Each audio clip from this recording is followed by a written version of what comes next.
Humza Yousaf narrowly defeated Kate Forbes with 52.1% of the vote to her 47.9%. What do you make of that result, Chris? Well, I think that Humza Yousaf will be relieved that he has squeezed through. I think given the way the campaign went and the sheer might of the party machine that was thrown behind Yousaf, John Swinney, Down, all came out publicly, cabinet ministers came out publicly for Yousaf. Very few people in the government came out for Kate Forbes. You would think in that kind of situation that the preferred candidate would romp home. He certainly hasn't done that. It was a bit of a Brexit result in the end, wasn't it? 52-48. The settled will. A triggering result for all of us. Indeed, it's something that they will have to come to terms with.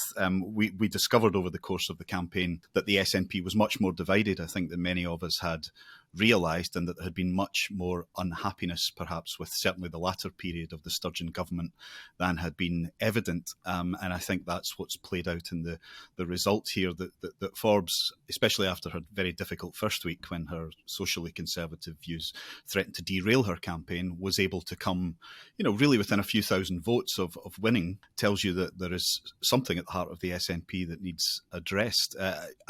Looking at the figures, I think almost 2/3 of SNP members didn't vote for Humza Yousaf, which is quite a large amount. Now that's everybody who's a member, not just those who voted. So there were clearly plenty who weren't inspired by any candidate to vote, but also Humza Yousaf didn't manage to inspire the party to come out and give him an overwhelming mandate. The other thing, of course, is that not just among members, but among the wider electorate, Forbes was by far the preferred candidate in every poll that was taken. She was getting sort of 30% support to 20% for Humza Yousaf. So, there's a job that he has to do now, two jobs. One is to persuade the recalcitrant members of his party that he is the right man for the job. And the second and more important part really is to persuade the electorate that he's up to it, because I think the word I'm using to describe the general mood of the electorate when it comes to Humza Yousaf is nonplussed. I think they've had a look. They haven't been particularly impressed, and the SNP have, I wouldn't say foisted, but he's the one that was promoted as the chosen one, the anointed one, and lots of people, as the result shows, haven't bought into that. So he now has to prove to the electorate as well as the SNP that he was worthy of that backing by what he now does as First Minister. That's really interesting. It's interesting that you calculate that about 1/3 of the party membership didn't actually choose him. And I just wondered whether you were able to get a read on what members were thinking in the run-up to this election, because unlike the Tory leadership contest that we had in England last summer, there weren't those party membership polls that could kind of give you a steer on what members were thinking. It was very difficult for that very reason, Anoosh. Very hard to get any kind of scientific view of what members were thinking. But I guess we can look at this and say that there were those who wanted to put the foot down on independence, which is maybe where Ash Regan got her support, the kind of more Alba, Alex Salmond supporting more extreme wing of the SNP. And then the remainder, you would look at the Forbes support as being members who felt that the SNP did need to change in government. That the sort of Sturgeon approach to government and winning independence had kind of run its course. She was the one who obviously described what the SNP had done in government so far as mediocre. She was probably the one who talked most openly about maybe a more patient approach to winning independence, about reaching out and winning over soft no voters, which the polls suggested she would have been more in a position to do. And Humza Yousaf himself described his candidacy as the continuity candidacy. So there were obviously a fair number of people who felt that they should carry on roughly as they were. It was interesting in his acceptance speech today that he talked about governing for all of Scotland and the SNP being one family, but also in terms of the priorities he would choose as First Minister. He talked about reforming the NHS. He's been Health Secretary for a few years now, not particularly rated, I think, by those in the NHS that I've spoken to, but the people in the NHS desperately want a period of thought and then reform, and if he lives up to that, then maybe that's a job for Kate Forbes now, with her big reform-minded brain, to be given a difficult job, which is always a clever thing to do to your opponents, but also let her prove herself in a public service job and perhaps win the SNP support for actually making some genuine reforms to public services. He talked about small business. He talked about childcare. He talked about more powerful local government. These are all things that I and my think tank Reform Scotland are very keen on. So I genuinely wish him well, and he's the only game in town for the next few years. So if he delivers on this stuff, then I think he has a chance of showing that this is, in a sense, a renewal of government within the SNP, that they are going to take a different approach to things. He said they would try to govern well to persuade those who are unpersuaded by independence that they can do it. But he also said he was going to put the independence campaign into fifth gear, to use his phrase. Now, whether you can govern well and persuade people, which will take a period of time, while having the independence campaign in fifth gear, I'm not sure you can do both at once.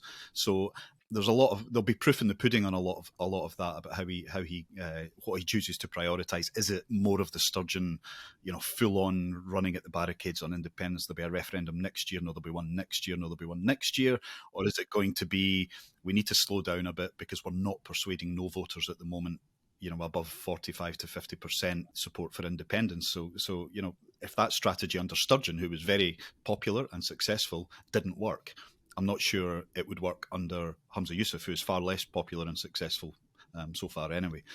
So it'll be interesting to see how he manages that, how he manages the splits in his own party, and how he governs as First Minister. Is he up to it? Does he have the capacity to be a reforming First Minister, a renewer of his party and government? We know that both New Labour and even the Tories before that weren't able to renew themselves in government. It's very difficult when you've been in government for a long time to find new energy, new ideas, and re-inspire the electorate to think that you're the guys. But that's his job now. So he will have to do, I guess, what Gordon Brown and John Major couldn't, and find a way to reconnect with voters and find that energy that was there in the early days. That's a hell of a challenge. Yeah, definitely. And what's interesting is, you mentioned the divisions within the party, and I wonder what you thought that the leadership campaign taught you about the health of the SNP as a party, because it was a very fractious campaign, wasn't it? You mentioned Kate Forbes' opinions on sex and other sort of social issues coming up in her interviews about her faith, Humza Yousaf's own gaffes, and the resignation of Nicola Sturgeon's husband, Peter Murrell, who was the party's chief executive, over the bogus membership figures. And there were many other top figures who were quitting from their posts as well. I mean, what did it tell you about the sort of health of the party? Because they've long had a reputation, in England at least, as this party of discipline, sticking to the party line, and also an election-winning machine as well, up until recently. Well, the membership figures were, in a sense, the most interesting thing to come out during the campaign, partly because they tried so hard to not release them. But, if you're looking at the 2014, 2015, after the independence referendum, it was claimed they were as high as 120,000, which was a huge influx of new people into the SNP. And it's now emerged there's 72,000 members. Now, that's some drop-off in a relatively short period of time. I think we don't really know yet which members have left and which have stayed. My instinct would be that, the long-term membership have probably stayed. The people who've been members for 20 or 30 years, you'd probably just stick with the programme. Maybe a lot of the younger members who came in have either lost interest or moved on to other things, but we don't really know that. But it is clear that enthusiasm for the SNP at an activist level is not where it once was, which I think makes it, any campaign that's coming up. We've got a general election next year. We've got Holyrood election in 2026. Having the ground forces and the enthusiasm of the parts of the electorate for you is something that, if you build it, you have to try and keep it. So it's been interesting to detect that there is that quite substantial fall off in support amongst SNP members. I suppose the other thing we've seen is what an incredible conjuring job Nicola Sturgeon did over her 8 years, because the divisions that have emerged, we always knew that the SNP, in terms of its membership, was quite a broad church. The one thing that everyone agreed on was independence, and that's why we had the Wheesht for Indy slogan, which was going around as in "shut up for independence." Don't criticise the government on the basis of policies you don't agree with, because all that matters in the end is securing independence. And Sturgeon, I think, through winning all the elections she did, as she likes to tell us, and also the force of her charisma and personality, her personal popularity among the electorate, had kind of won the right to demand that support. We're nearly there, just stick with us, don't worry about the policies. Well, it's all about getting over the line on independence. Without someone of Sturgeon's talents and charisma and authority, what happens to that Wheesht for Indy idea. After 8 years of Sturgeon, there's still not much forward on winning majority support for independence. Is Humza Yousaf the man to deliver that where Nicola Sturgeon couldn't? We could certainly entertain doubts about that. Are the public looking at the SNP now and seeing those splits so vividly displayed over the past 4 or 5 weeks? Are they now looking at the SNP as they often look at divided parties and think, well, I'm just not so sure that you are any more the outfit that I thought you were? Are you capable of governing as a united party when you disagree on so much, including gender and the way we go about securing independence, whether there should be energetic reform of public services like education and health? Have you just been in government too long? Is it time for someone else to have a go? So those are the kind of questions that have been raised by this campaign, if they hadn't been raised before, and it'll be up to Humza Yousaf to answer them and to prove that he can deliver that. So I think that's what we'll learn. The party is divided. Without a charismatic and controlling leader, those divisions will be quite easily displayed. There has been a big public rebellion, so will those voices go quiet now that someone has been declared the winner? And what does it do now that first flush of incredibly enthusiastic new members has gone, and it's down to still a quite substantial 72,000, but it's not 120,000. So you mentioned a bit about, what you would like to see Yousaf's priorities are as leader. What do you think he will go to first, knowing the kind of politician that he is?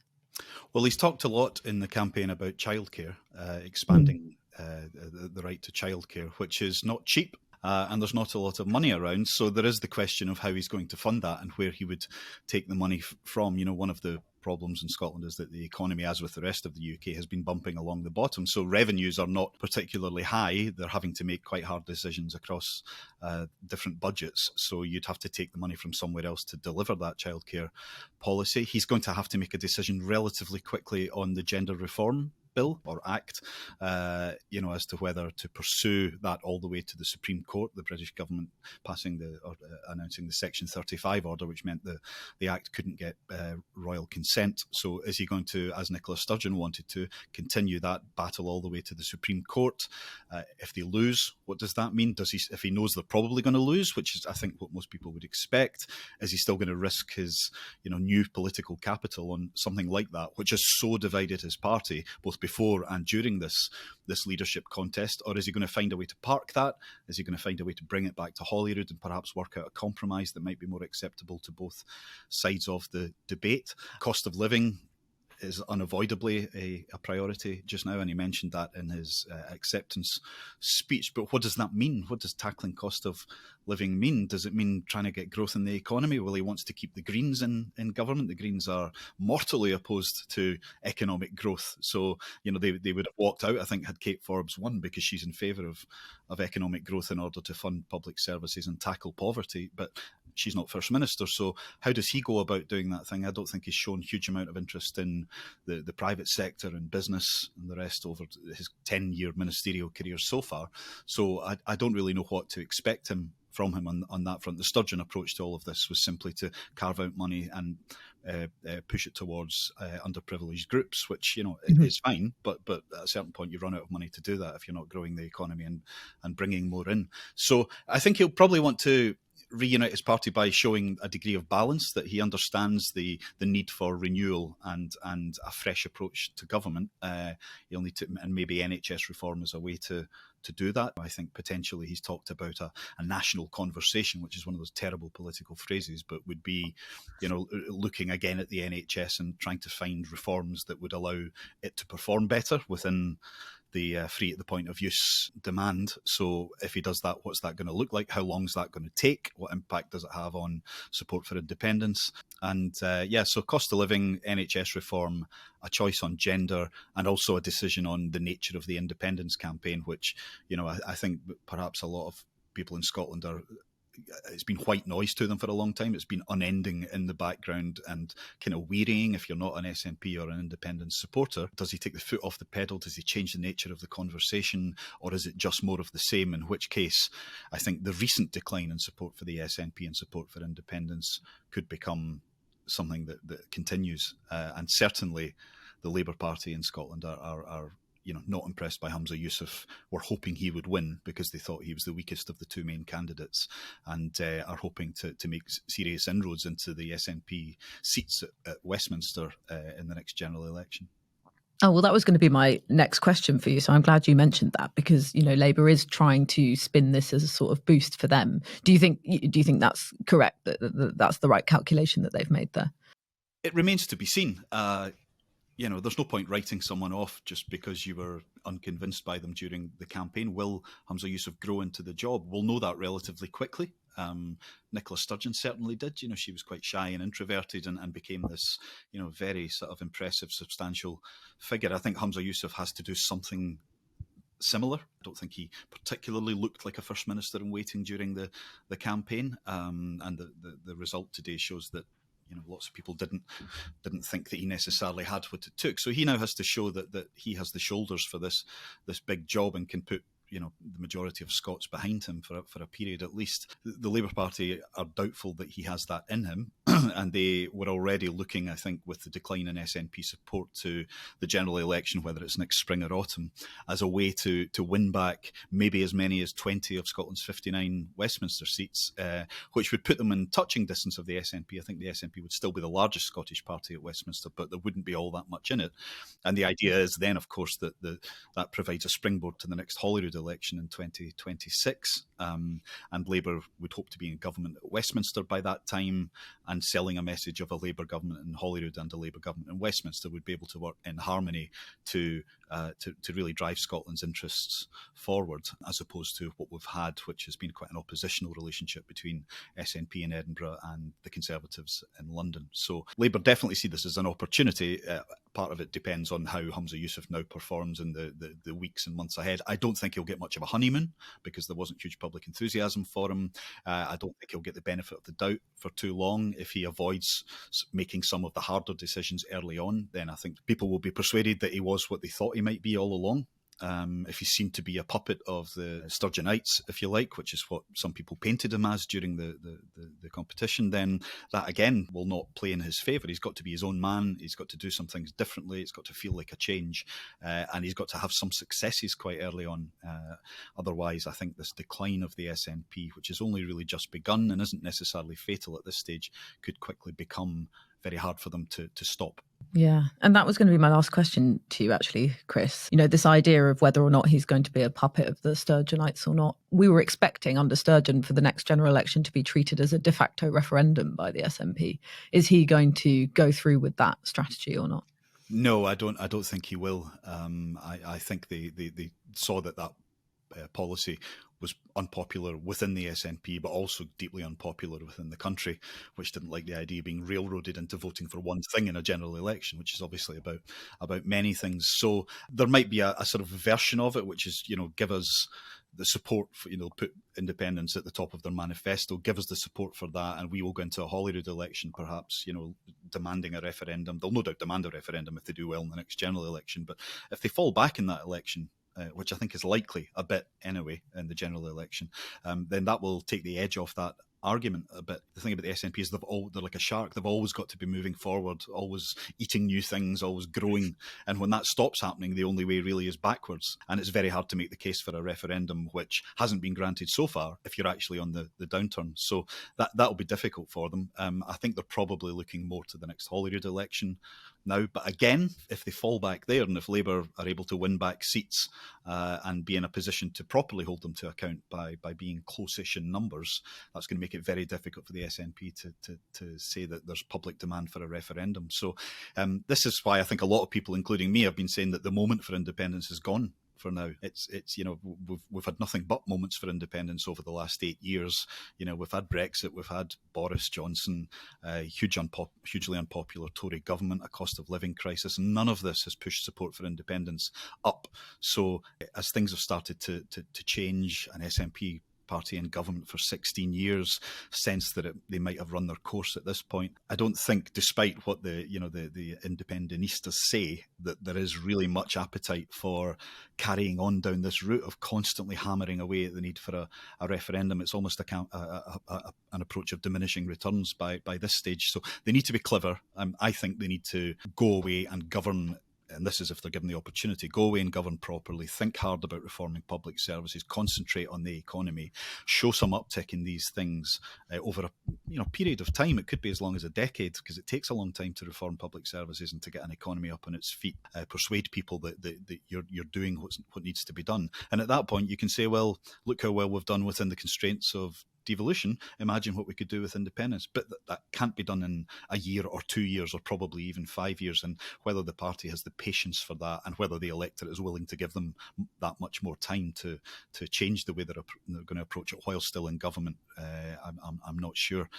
So, we'll see what happens in the coming years, but certainly Labour are, they've got their tails up. Keir Starmer has been up, I think, every week for the past 4 weeks. You can't move for a shadow cabinet minister up from London in a constituency that Labour are keen to win back. If you go to the Central Belt, you'll find Wes Streeting, or you'll find, any of the others, and often Keir Starmer. And I don't think they're going to let up on that, because they can scent the opportunity. And, that sense of momentum, inevitability towards independence that Sturgeon always argued was there, I think that's gone.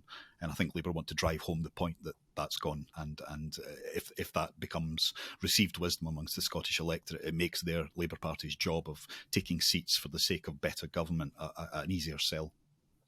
That's so interesting. Thanks so much, Chris. And I'm sure we'll have you back soon to assess Humza Yousaf's first sort of early days as First Minister.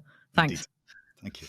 Thanks so much for watching this episode of the New Statesman podcast. And if you want to watch more of our videos, you can do on our YouTube feed.